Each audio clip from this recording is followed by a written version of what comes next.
Sir आप क्या बता सकते हैं 3 मेजर रिस्क फैक्टर जो हार्ट के लिए डिजीज के लिए प्रॉब्लम में है?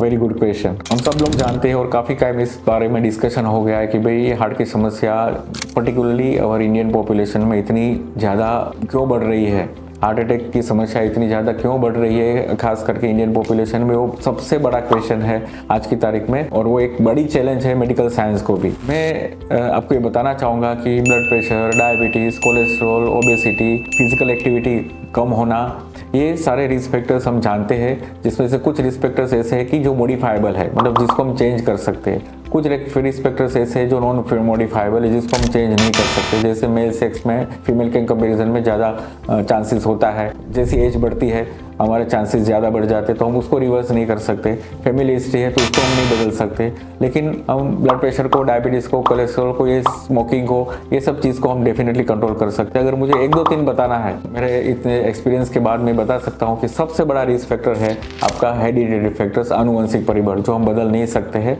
Because gene has to speak.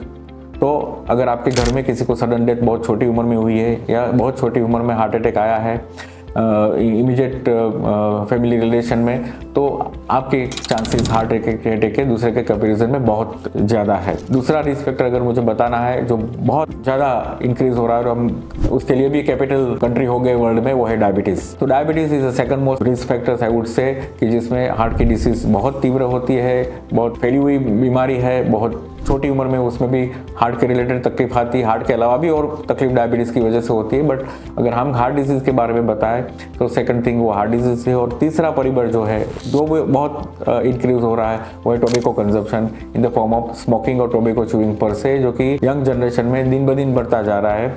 और पहले ऐसा था कि मेल कंजप्शन ऑफ टोबैको ज़्यादा था, अब तो फीमेल कंजप्शन ऑफ स्मोकिंग और स्मोकिंग ऑल्टरनेट रूप में आ रहा है कि वो ई सिगरेट्स या वेब, इसके रूप में उनका कंजम्पशन ज़्यादा हो रहा है। ये थर्ड मोस्ट रिस्क फैक्टर है। और जब डायबिटीज एंड स्मोकिंग दोनों होगा तो उसे डबल किलर है, वो बहुत ही घातक साबित होता है जब ये दोनों रिस्क फैक्टर्स और उसके साथ अगर आनुवंशिक परिबळ बढ़ गया तो डेफिनेटली उसको बीमारी होना ही होना है। Thank you.